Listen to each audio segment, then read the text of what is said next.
Padre Donato, um abraço, muito boa tarde, é um prazer tê-lo aqui no microfone do FD, hoje pra gente conversar sobre a personalidade do ano. E hoje é uma entrevista diferente, que nós fizemos com o Farias, com a tia Núbia, nós vamos conhecer melhor e, claro, no final nós vamos falar dessa comenda que o senhor vai receber e os motivos que levaram essa escolha pela CDL do Ipu. Muito obrigado pela sua presença. Boa tarde, Hélio, os amigos da Rádio Regional. Mais uma vez a gente vem com alegria participar desse programa e o assunto está nas suas mãos.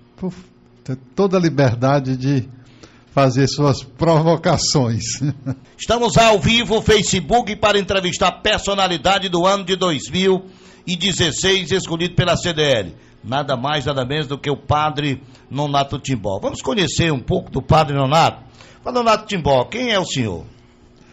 Você faz uma pergunta das mais difíceis, né?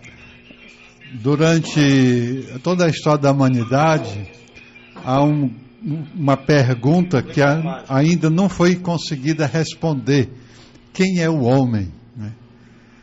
Mas, quando se trata de uma pessoa, a gente tem que levar em conta a sua origem, né?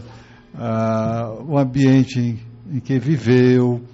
E é justamente aí onde nós vamos ter o alicerce, a base, que vai forjar aos poucos a personalidade da pessoa, né? Eu começaria dizendo que eu faço parte da família Alves de Paiva, por parte do meu pai, Manuel Alves de Paiva, e Camelo Timbó, por parte de minha mãe, Belisária Camelo Timbó. Meu pai nasceu num lugar chamado Verdugo, em Hidrolândia. A minha mãe na fazenda Morros, em Hidrolândia. E quando eu nasci, meus pais eram moradores de Seu José Martins de Paiva, aqui do Croatá dos Martins. Eles compraram as terras num lugar chamado Fazenda Boa Vista, lá em Hidrolândia, e ali eu nasci. Sou o caçula de 7 homens e 2 mulheres, né? Começaria dizendo que minha mãe, ela não teve parteira. Quando a parteira chegou, ela foi atrasado, né? O senhor já tinha nascido? Já tinha nascido. Apressado, né, o padre? E ela, naqueles momentos de toda mulher, ela se apegou a São Raimundo Nonato, né? Ele que ele não nasceu, ele foi tirado, né, da barriga da mãe. E ela fez uma promessa ali que, se eu nascesse bem, né, seria Raimundo Nonato. Então começa por aí esta minha história. Como é que foi a infância do senhor lá na Hidrolândia? A minha infância, morei na Fazenda Boa Vista até os 14 anos, né? Eu penso que foi uma das infâncias mais felizes, né? Porque você nascer no interior, convívio com a natureza, com os animais, né? Nós tínhamos funções dentro da família. A partir de certa idade, os filhos ajudavam o papai, né? No roçado e assim por diante. E o caçula tinha a missão de colocar água, né? E olha que a água era distante, viu? Água para beber. Para beber, né? Para lavar louça, essas coisas todas. Então, depois ali do mês de junho, a gente começava, final de maio para junho, a gente começava a botar água nesses potes, né? E quando chegava em outubro, a gente ainda ia para um outro rio, que a distância era quase 3 quilômetros, né? E a gente buscava água. E eu estudava em Hidrolândia, tinha que sair de casa às 5 e pouca da manhã. Mas aí não dava para botar água tão cedo. Então a gente ia para a escola, quando chegava em casa era perto de 1h da tarde, e no final da tarde a gente ia botar essa água para o pessoal de casa. Então as cicatrizes que eu tenho na minha infância, as cicatrizes que eu tenho na minha infância são de correndo com medo de boi, né? Fazendo aquelas brincadeiras. E o senhor era obediente? Botava água direitinho? Botava, até que botava, né? Agora a gente lamenta a pobreza que a gente tinha, porque Depois que a gente vê, por que o papai não tinha tanto animal, por que não tinha uns canecos, né, para facilitar? A gente botava naquele carrinho, né, com as 2 rodas na frente, com eixo e 2 latas d'água, né, ali, né? Botava no ombro, pendurada, era assim, né? Então a gente levava muito na brincadeira, né? Não é claro que toda a vida a gente ia tão feliz assim, mas a gente aproveitava para dar uma de motorista e fazer por aí vai. E como é que foi o convívio familiar com a sua mãe, seu pai, os mais velhos? Como é que era na sua época? Eu fui muito privilegiado, velho, porque o caçula tem sempre a atenção melhor, né? Dos pais, dos irmãos, né? Eu lembro que minha irmã, que até falecida, Maria Lindete, ela praticamente foi minha segunda mãe, que teve mais cuidado comigo. E o privilégio que a criança tem. Veja, a mamãe fazia um doce de leite como ninguém, né? E naquele caldeirão, aquela coisa, ela deixava sempre o caçula para raspar aquele caldeirão de leite, doce de leite. E como boa que era, deixava um pouquinho mais ali, né? Embora que ela não sabe que isso me fez um mal depois. Hoje eu sou diabético, né? Mas eu estou dizendo isso para mostrar alguns privilégios. Agora, nós temos que ver, Hélio, que nós éramos moradores, nós não tinha papai, não tinha renda. Nós éramos uma família pobre, né? Você veja que a roupa do caçula é usada quando não servia mais dos mais velhos, né? É assim que a gente ia... O meu orgulho foi você com 11 para 12 anos ter sua primeira calça comprida. Mas ele era um momento assim único na vida da gente, né? O rapaz já estava vestindo calça comprida, né?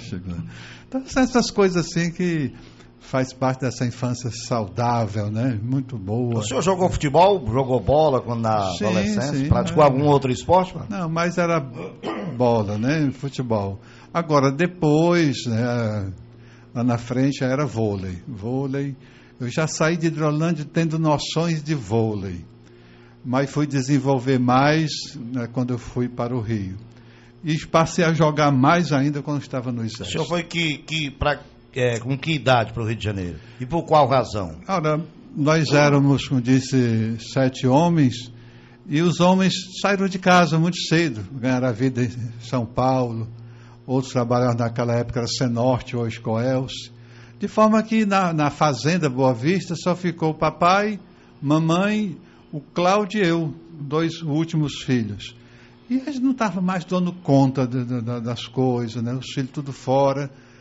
E nós tínhamos uma casa em Hidrolândia, e eu nasci em 56, quando foi em 1970, em agosto, que as festas de Hidrolândia antigamente eram em agosto, nós fomos para Hidrolândia para passar a festa religiosa lá. E depois da festa a mamãe decidiu não voltar mais, né? Aí o papai não teve outra alternativa de passar, chama-se José Martins, e dizer que infelizmente não dava mais para tomar conta da fazenda, né? Aí em outubro de 70, nós fomos embora para o Rio, com 14 anos, né? Fomos morar no Rio de Janeiro. Lá em Nova Iguaçu. Como é que foi a estada lá no Rio de Janeiro? No início, bom, até chegar ao Exército. Tem um encantamento, né? Tem decepções, né? Mas também tem muitas alegrias, né? A gente vai para um lugar que a gente não tem nem noção, né? Um menino velho nascido, como se diz, no meio dos matos, né? De repente está numa metrópole, né? Logo a gente conseguiu se matricular numa escola no lugar mais violento do mundo, na época era Belfort Roxo, né? Hoje é município, antes pertencia a Nova Iguaçu. Tive a oportunidade de também ser assaltado como estudante dentro de ônibus naquela época, né? Em 71. E ali eu terminei o meu 2º grau, né? Na escola lá em Belfort Roxo. Isso em 74. E quando foi em janeiro de 75, eu me alistei nas Forças Armadas. Ingressei nas fileiras do Exército. E como é que foi no Exército, Adonado? Hélio, servir as Forças Armadas, eu penso que devia ser uma experiência obrigatória para todo brasileiro. Contudo, que desse condições o militar também estudar. Infelizmente, naquela época não tinha essa opção. Mas o que se aprende, a convivência na caserna, muitas vezes a tua vida depende do trabalho do outro que está ao teu lado, o senso de responsabilidade, a questão da pontualidade, a assiduidade nas coisas, são virtudes que a gente adquire nas forças, na vida de quartel, né? A questão da disciplina, a obediência, né? Tudo isso vai formando ainda mais a personalidade da gente. Eu diria o seguinte: o exército não te forma mais homem, não. Se você entra lá como homem, você sai mais homem. Também, se você entra como bandido, pode ter certeza, você vai sair mais bandido. Sai mais preparado, mais né? Preparado, né? E depois de cumprir esse período do exército de 1 ano, o senhor engajou, continuou na vida militar? Foi, eu entrei em 75, naquele mesmo ano eu fiz um concurso para cabo, tirei em primeiro lugar nesse concurso e fui logo promovido. Aí, você sendo promovido, deixar, sem ter um emprego garantido e tudo, sem estar ainda estudando, eu optei. Eu tinha desejo de ir para a ESA é a Escola de Sargento das Armas, que fica em Minas Gerais. E cada ano eu fazia concurso para ser sargento. E os colegas que iam comigo passavam e eu não. Eu nem sequer ficava entre os qualificados. Eu falei, mas que coisa, rapaz. O que está acontecendo? Eu não me considero tão tapado desse jeito e não consegui passar. Tentei 3 anos. Aí pedi licenciamento. Você quando engaja por 3 mais 3. Aí depois do 3º ano eu engajei para mais 3, para ser 6, mas me arrependi. Aí fui falar com o comandante dizendo, olha, eu estou tentando já 3 vezes, né? Não passo, eu não quero mais tentar não, eu queria que você me desse meu licenciamento com 1 ano e meio. Era o coronel Nilton de Albuquerque Cerqueira, que hoje é general, não sei se ainda é vivo. Eu sei que quando ele saiu do quartel, ele foi ser secretário de Segurança do Rio e queria muito acabar com o jogo do bicho. Era um homem público muito justo, muito honesto. E não conseguiu. Pouco tempo tiraram ele como secretário de Segurança. E ele me chama, e meu nome de guerra era Timbó, né? Ele dizia, Timbó, eu não vou te dar teu licenciamento. E tu vais fazer todos os concursos que aparecer. E na minha dentro eu dizia, não faço mais não. Não vou dizer que vou desobedecer, e de fato eu não fiz mais. Fiquei os 6 anos, saí em 14 de janeiro de 81, mas não fiz mais concurso. Eu não sabia, naquela época, que a mão de Deus estava por aí, pelo meio, né? E assim eu fiquei de 15 de janeiro de 75 a 14 de janeiro de 1981. Nós estamos entrevistando o Padre Donato Timbó, personalidade do ano de 2016, escolhido por mais de 70 membros da CDL e PU. Eu queria só dar informação ainda, que eu ingressei no primeiro regimento de infantaria motorizada, que depois passou a ser o primeiro batalhão de infantaria motorizada escola, com o nome de antes Regimento Sampaio, agora Batalhão Sampaio. Antônio de Sampaio é o patrono da infantaria do Exército Brasileiro, e ele nasceu aqui em Tamboril. Então tinha mais essa ligação, né? A história de Antônio de Sampaio e um cearense que nasceu tão perto. O senhor pilotava ou era... Não.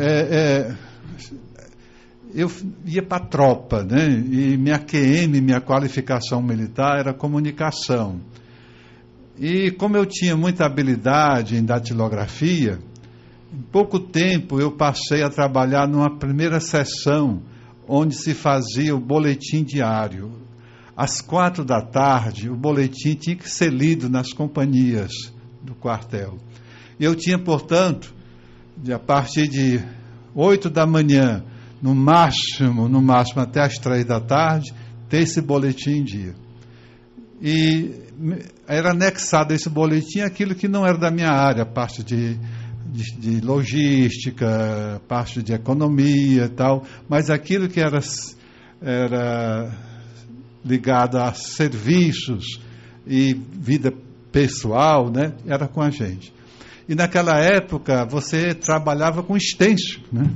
Datilografava com extenso, depois ia para o mimeógrafo e ali se fazia esse boletim diário. Era o WhatsApp da época. Era espalhava a informação, né? Era lido em todas as companhias, os serviços, quem era escalado para o serviço no dia seguinte, as grandes instruções que vinham do Ministério do Exército, e, por fim, a quarta parte, que era a pior delas, né? As punições. Padre Donato, até hoje, dos dias de hoje, se o senhor tivesse que definir qual uma grande alegria na vida do senhor? Olha, essa é muito fácil, porque quando você faz uma opção, né, vocacional, e você se sente chamado e abençoado por Deus, sem dúvida, é o dia da ordenação sacerdotal. Não tem uma emoção maior do que você receber das mãos do bispo, e naquela época cerca de 46 padres, impondo as mãos na tua cabeça, né? E cada um com desejo que você tenha fidelidade, perseverança, né? A fidelidade junto ao ministério que está assumindo. Estamos entrevistando hoje o Padre Donato Timbó, escolhido personalidade do ano 2016 pela CDL no Ipu. Como é que o senhor ingressou na vida religiosa, Padre Donato? Bom, eu saí daqui como todo menino, né, que tinha uma família bem estruturada, né? Lembro que naquela época era Cajazeiro, depois Batoque e por fim Hidrolândia, e que nós pertencíamos à paróquia de Santa Quitéria. Hidrolândia era distrito de Santa Quitéria e também capela de Santa Quitéria. De forma que eu sou filho natural mesmo de Santa Quitéria. Recentemente, em 58, né, 57, 58, que Hidrolândia, Batoque passou a ser Hidrolândia, e mais agora, em 96, deixou de ser capela e passou a ser paróquia de Hidrolândia. Então, eu sou filho de Santa Quitéria. E mensalmente, o Padre Ximenes vinha a Hidrolândia celebrar a missa. E o papai e mamãe faziam todo o possível de que aquele domingo que tinha missa, a gente fosse para a Hidrolândia, né? Então eu comecei ali, e nas missas dominicais, né? Nossas professoras, inclusive uma das minhas primas, era professora romana, ela também dava aula de religião na escola e ensinava a gente as músicas que se cantava na missa. E tudo aí foi encaminhando. Quando eu vou para o Rio, aí a coisa foi diferente, porque eu tive a graça de conhecer meus vizinhos, e os meus vizinhos eram também muito engajados na vida religiosa. Um dia nós fomos jogar bola, né? E nesse jogar bola tinha lá um sujeito lá pitando e tal.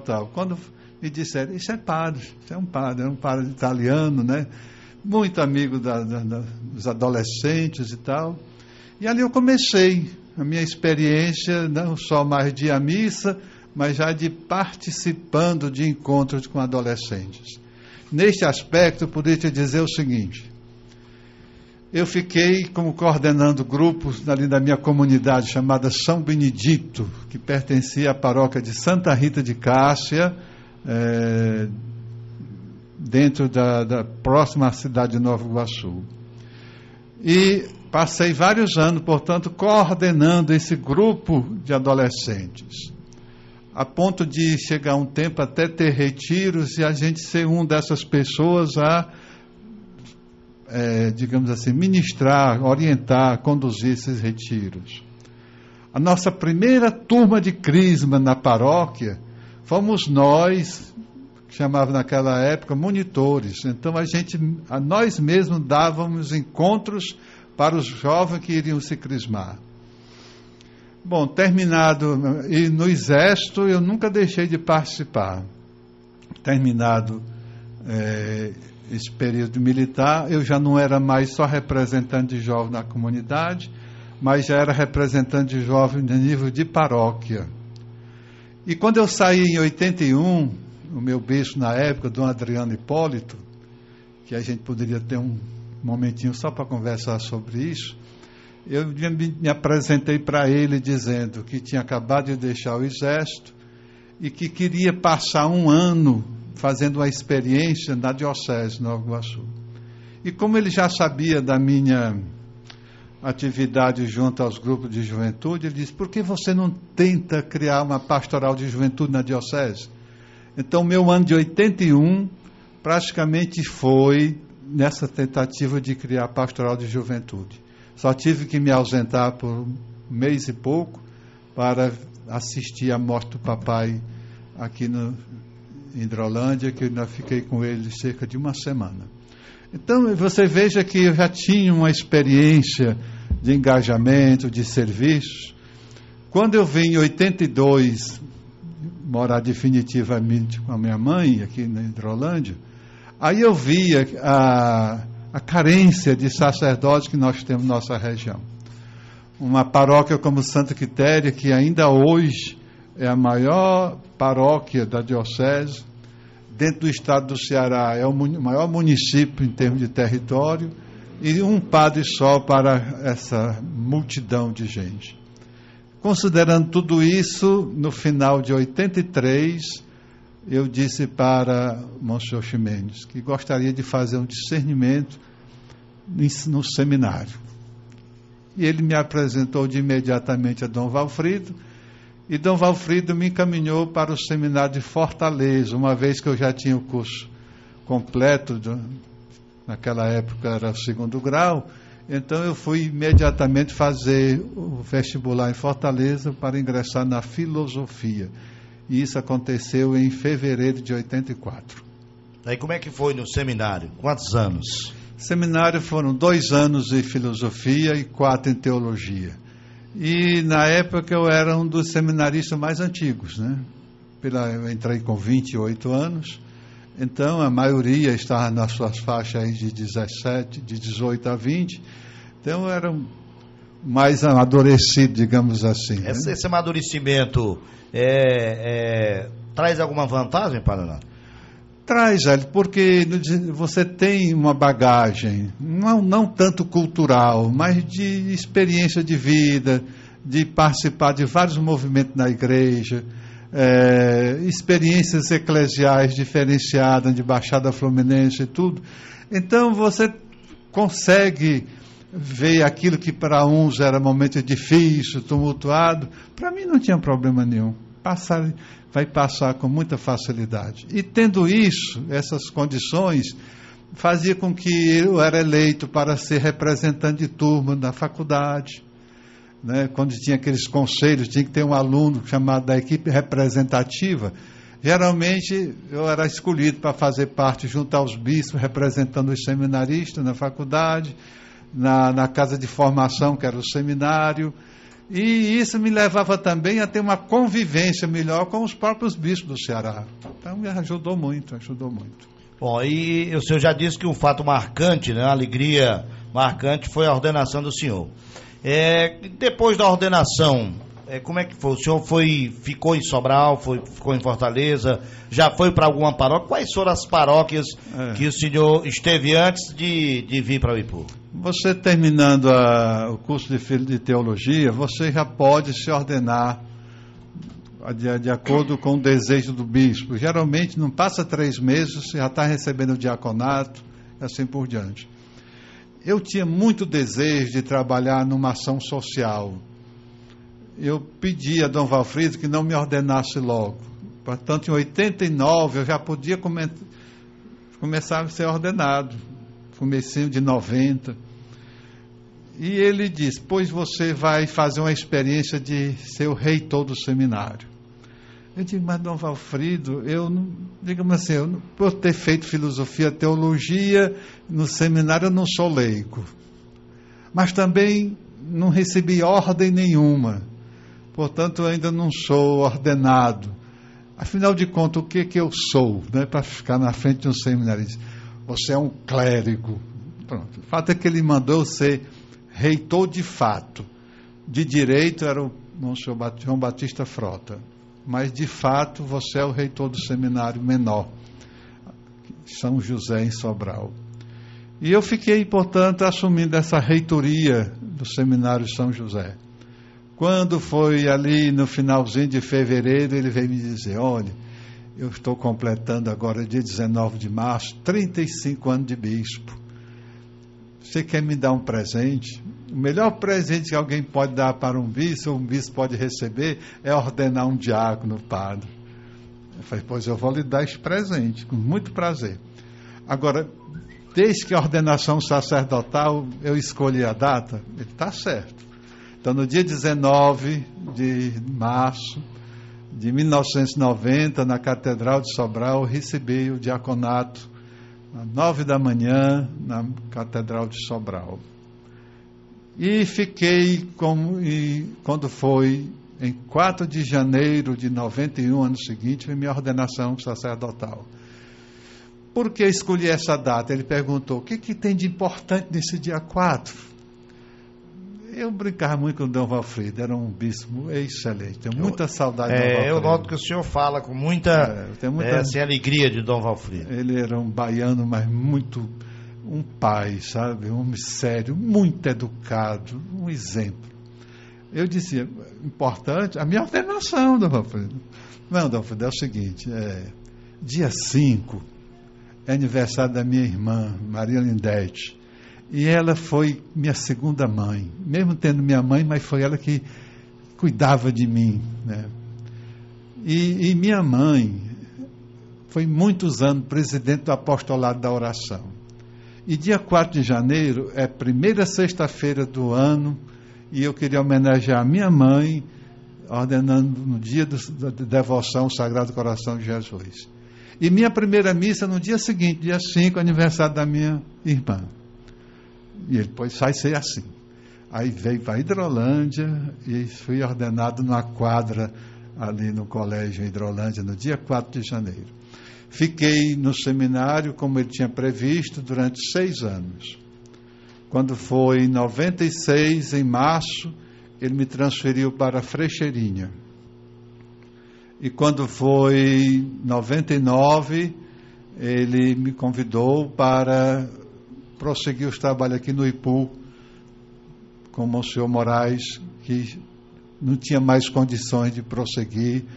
A pessoa deve entregar a paróquia com 75 anos de idade, o Monsenhor Moraes estava com 90, estava muito pesado para ele.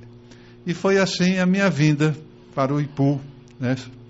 Em termos de paróquias, como pároco, só tive 2. Frecheirinha, Nossa Senhora da Saúde e São Sebastião de Ipu. Agora, como vigário paroquial, eu prestei muitas ajudas: Senador Sá, Uruoca, Martinópolis, Meruoca, Patrocínio, Catedral. Funções na diocese? Não sei te dizer não, são muitas. Botei até num livro aí: reitor do seminário, diretor do Instituto de Teologia, coordenando lá aquele jornal Correio da Semana, Rádio Educadora, membro de conselho econômicos, até recentemente, né?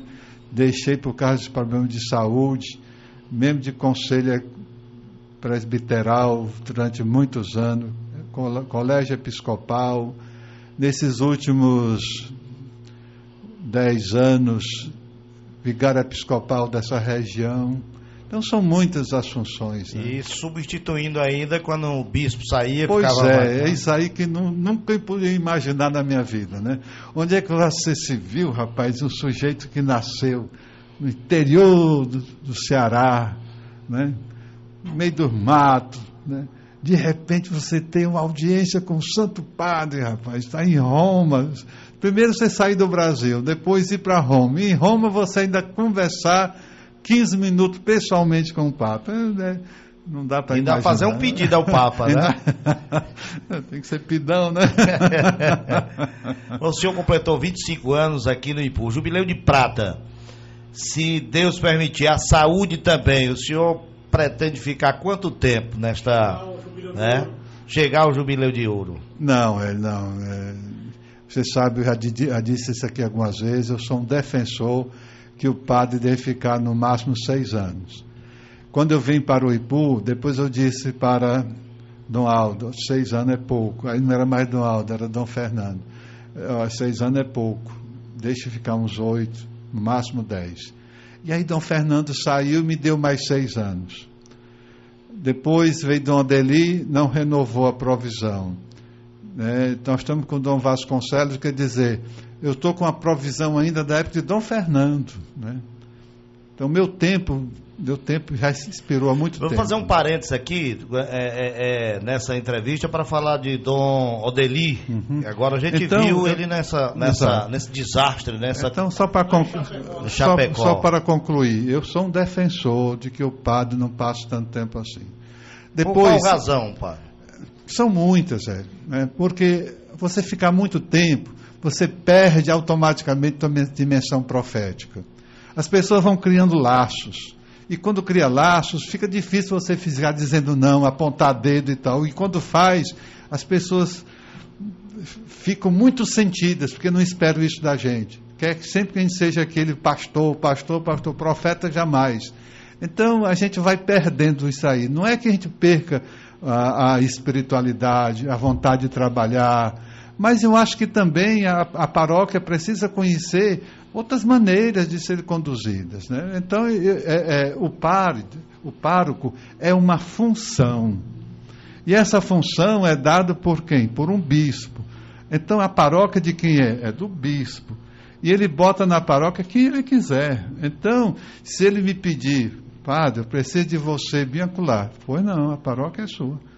Não tenho nenhum problema, jamais vou dizer um não. Olha, o Ipu é tão bom, me deixe privilégio. Se ele pudesse me atender, bom. Mas se ele disser, eu preciso de você acolá, sim, senhor. Não tem problema nenhum. O senhor falava dessa situação, Padre Donato, eu vou lhe fazer uma pergunta que não estava no script. A política partidária do Ipu, ela atrapalha ou ajuda o padre, o pároco da cidade? Depende do padre. Porque se o padre, por exemplo, cair na tentação de querer se aliar, ele pensa que está ajudando, mas atrapalha. Eu procuro o máximo possível uma coisa que é muito difícil, e até você pode dizer, isso não existe.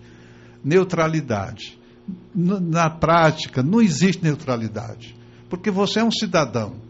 Então, se a condução da política não condiz com a tua expectativa, ou com a tua pessoa, quando você se sente que está sendo manipulado, traído, ou assim por diante, ou que o poder público não está cumprindo aquilo que condiz para o qual ele foi eleito, então se você for se coaptar, se você for aderir, você vai ser prejudicado.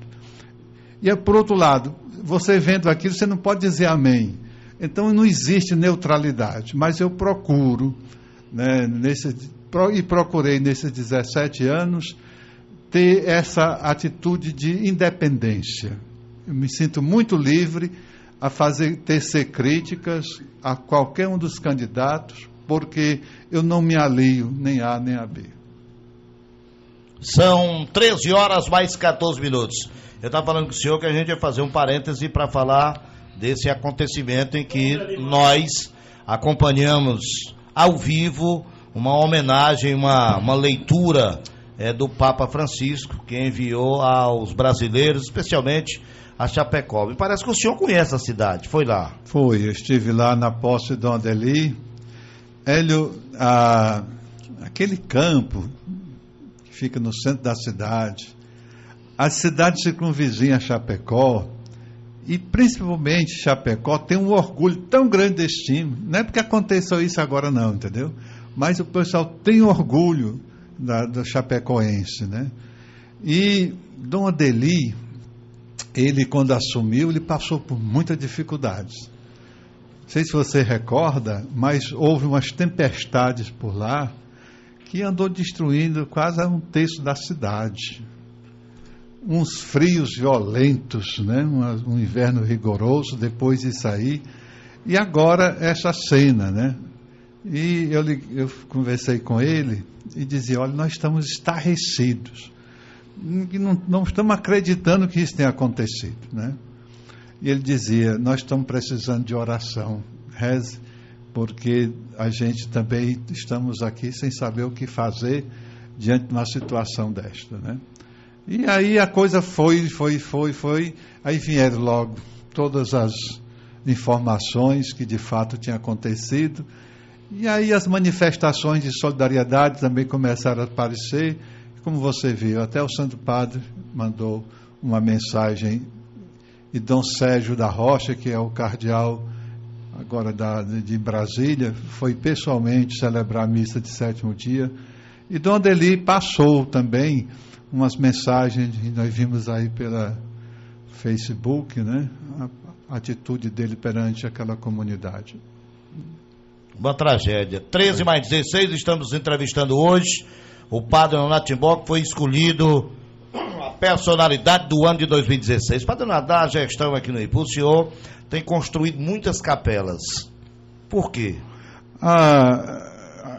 Quando a gente chega no lugar, Hélio, a gente não deve fazer muita coisa de imediato, tem que primeiramente escutar. E o pouco tempo que eu fiquei aqui, por incrível que pareça, foi um pouquinho mais de uma semana, eu ouvi algumas pessoas dizendo, olha, vai ser muito difícil você substituir Monsenhor Moraes. E eu pensava comigo, oh meu Deus do céu, eu não vim com essa intenção, e nem quero, e nem posso substituir um homem que ficou aqui por 60 anos. Mas percebia na conversa que a gente tinha, a ausência do padre nas comunidades.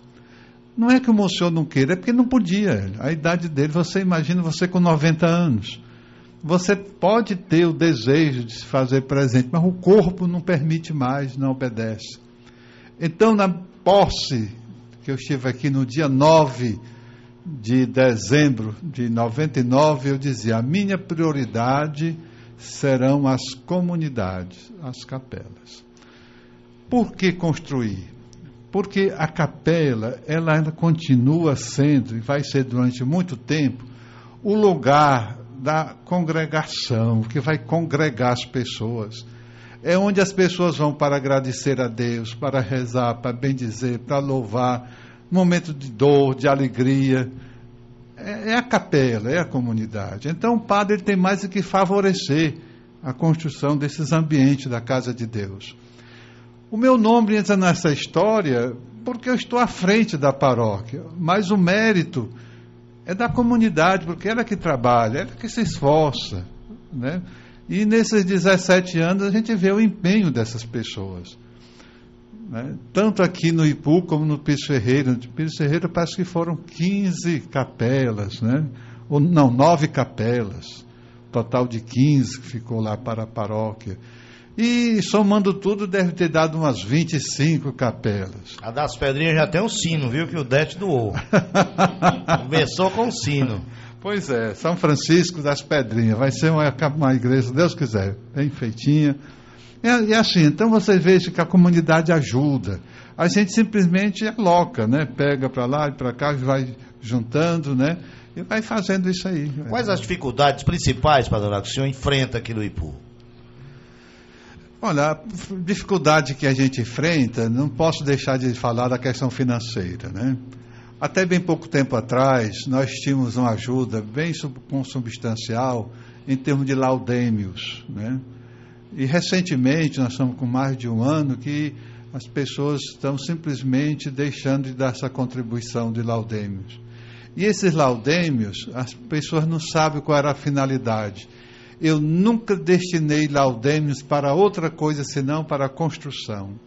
Então, uma forma de você também ajudar na evangelização é saber que aquele 2,5% que você dá para a paróquia está ajudando a comunidade a ter um salão paroquial, a ter uma capela, a ter local para as famílias se juntarem, fazer formação. E você sabe que assim você está ajudando, como acontece com o dizimista também.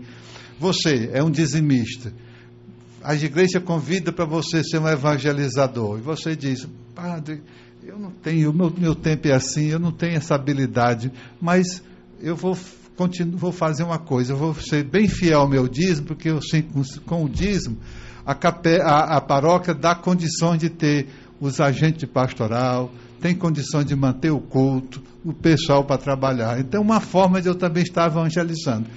Então eu vejo que atualmente a parte mais difícil que eu vejo é nesse aspecto financeiro, econômico, porque eu não estou contando com esses laudêmios para esta finalidade.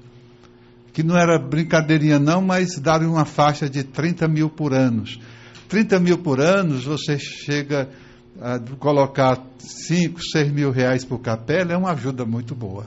Bom, sobre a cidade do Ipu, o que o senhor teria a dizer para os ipuenses? A cidade do Ipu, nós temos que ver de que aspecto a gente quer falar, né? Se eu for falar do aspecto religioso, nós temos 2 polos. Um polo chamado piedade. Nós temos um povo muito piedoso. Difícil, você não encontra a igreja vazia em nossas celebrações. São pessoas que têm suas devoções aos santos, são famílias muito bem estruturadas, amigas. Eu digo assim que adotei a família do Dr. Tomás, Ana Margarida, como sendo meus pais aqui no Ipu. Mas eu tenho que reconhecer que eu sou filho de muitas famílias. Muitas pessoas ajudam o padre em todos os sentidos, com suas amizades, seu estilo, com seu incentivo, também com presentes, né? Estão ali. Enfim, então nós temos esse polo que eu chamo de piedade. Mas temos também um outro polo, que são as pessoas que estão se afastando, se divergindo, distanciando muito dos princípios que nós tivemos no início dos séculos passados. As novidades do mundo odierno estão muito presentes na vida dos nossos adolescentes. E faz com que muitos pais até desconheçam o filho ou a filha que têm. Ora, se isso acontece, esse dispersar no seio da família, fica muito difícil para o evangelizador chegar até esta pessoa.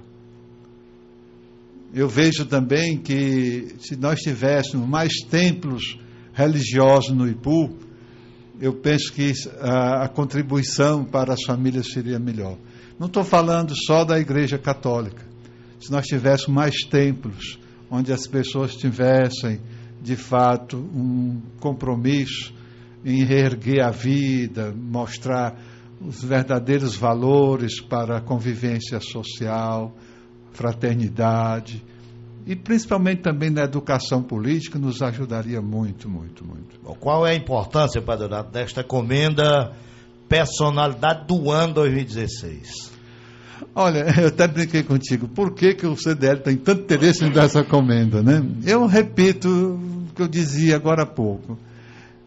Essa comenda não é para o Raimundo Donato, é para o ipuense. Quem está por trás disso é o povo. Se vier um padre para cá e se ele ficar de braços cruzados, não vai fazer muita coisa não.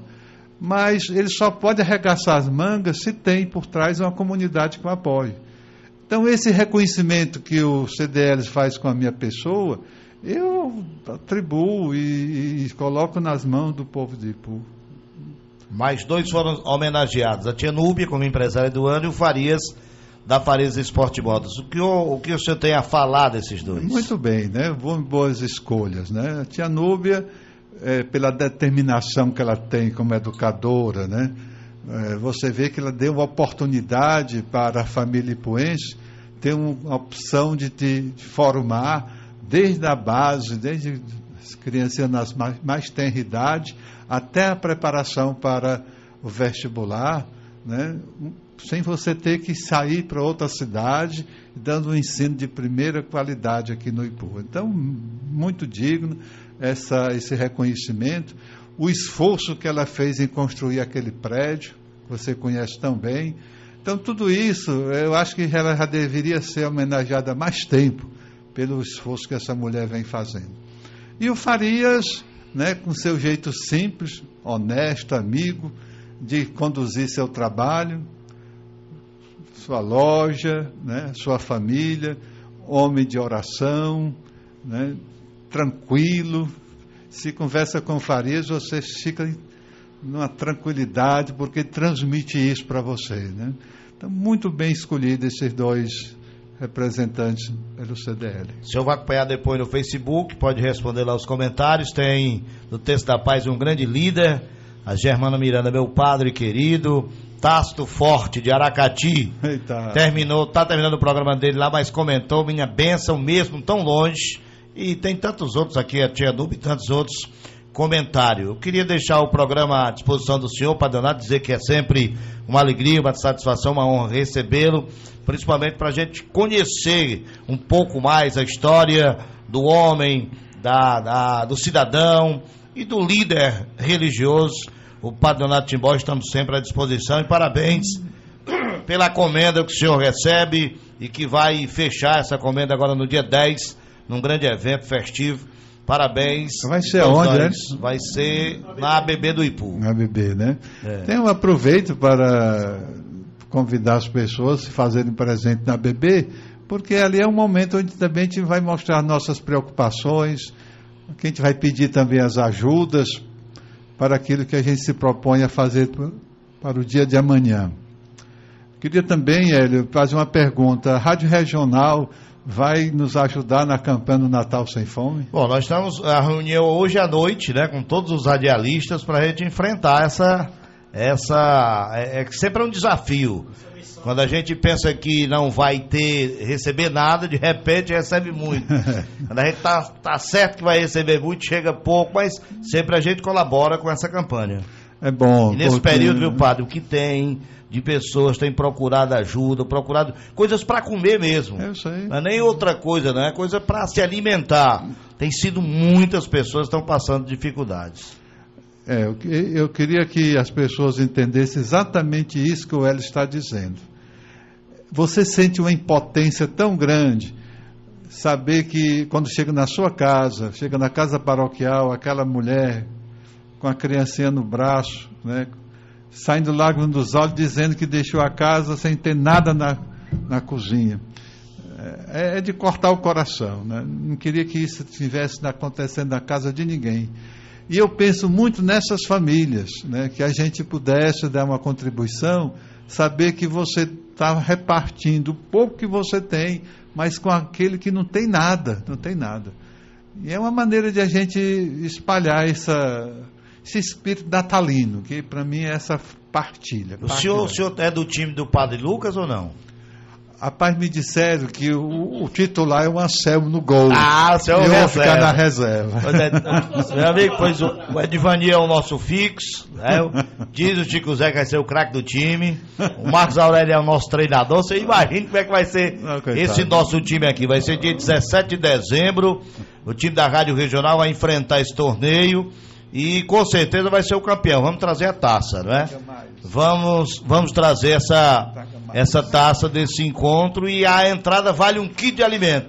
A organização do Padre Lucas para arrecadar alimentos para a campanha Natal Sem Fome. Muito bem. Os atletas que gostam de futebol, de time e tal, vamos lá para o ginásio coberto.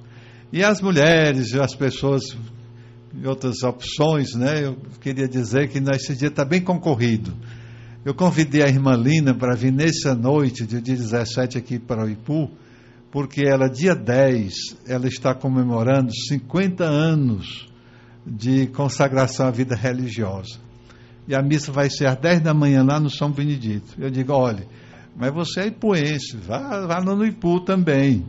E eu convidei para ela vir dia 17, às 7 da noite, lá na igreja São Vicente, a gente celebrar com ela essa doação que ela faz de sua vida ao nosso Senhor. Então, eu queria também convidar as pessoas para esses dois eventos, né? Mas o Padre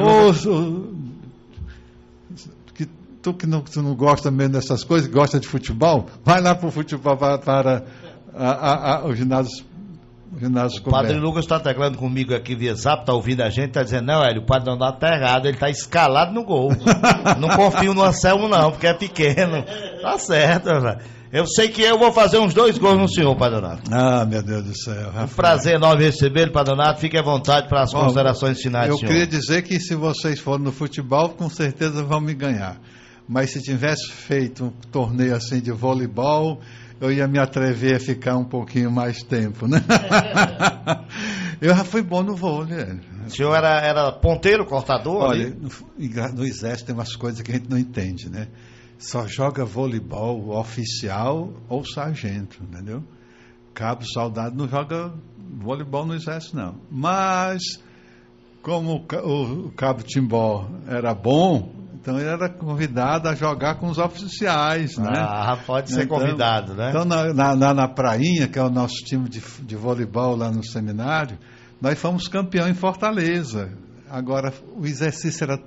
Me esforcei tanto que em 88 e 89 eu tive que operar os 2 joelhos, né? Questão de menisco. Bem, meus amigos... Jorge Nobre está mandando um abraço ao senhor, dizendo aqui que é seu fã. São muitas as mensagens. Ele deu um abraço no Padre Donato. Estou ouvindo o programa desde o início. Sou fã do Padre Donato. Obrigado, rapaz. Você é demais. É bom, Jorge, contar com você. Você tem um valor muito grande. Eu queria tanto que os ipuenses reconhecessem o valor que você tem e lhe desse aquilo que é necessário para você mostrar teu serviço. Hélio, nós vamos ser julgados terrivelmente na história, porque o Ipu tem uma safra de valores culturais que eu não sei de onde vem, mas tudo que você quiser fazer em termos de arte, na música, na poesia, na dança, na pintura, você encontra, e gente boa, né? Nós temos um Jorge Nobre aí que ele podia estar prestando um serviço tão grande, educando nossas crianças para essa alma melódica que é a música. E eu não vejo essas pessoas dando o suporte tão necessário para isso. O que nós temos de crianças precisando de flautinha, flauta doce. Flauta doce. O que custa uma flauta doce? Eu tenho certeza que o Jorge Nobre botaria no estante centenas de crianças fazendo músicas, tocando músicas com essas crianças, fazendo com que elas fugissem do mundo das drogas. Uma coisa boa que nós temos no Ipu, que você falava e eu deixei despercebido, o Proerge. Há quase 12 anos atrás, eu trouxe de Sobral para cá o Proerge para o Pires Ferreira e para o Ipu. É bem verdade que nós tivemos uma gestão que quase se acaba porque não tivemos incentivo nenhum. Mas, graças a Deus, nós temos o Proerge funcionando, e agora mesmo, dia 13, cerca de 500 crianças vão ser agora receber o certificado, e como tendo participado desse serviço de prevenção contra as drogas, né? Sim, Francisco José, o que era? Muito bem. Hélio, obrigado pelo convite. Eu queria que o senhor desse a bênção a nossos ouvintes, a população ipuense, para encerrar essa entrevista de hoje, parabenizando mais uma vez. E no dia 10, sábado, Chico Zé e eu vamos estar lá comemorando, né? Comemorando é comendo e bebendo, né? E aplaudindo lá a comenda dos 3 homenageados, são merecedores. Muito obrigado, Hélio, por esse convite. Como vocês estão vendo, eu não tenho tanto a contribuir com minha vida, né? Minha vida é muito simples, né? Mas sou muito feliz, né? Como dizia um bispo um dia desse, se tivesse 1000 vidas voltaria a ser sacerdote. Seria meu caso, né? Não me vejo neste mundo sem ser como um enviado do Senhor. Foi assim que Ele quis, eu me sinto muito feliz com isso. O Senhor esteja convosco. Ele está no meio de nós. Pela intercessão de São Sebastião, nosso padroeiro, abençoe-vos o Deus Todo-Poderoso, o Pai, o Filho e o Espírito Santo. Amém.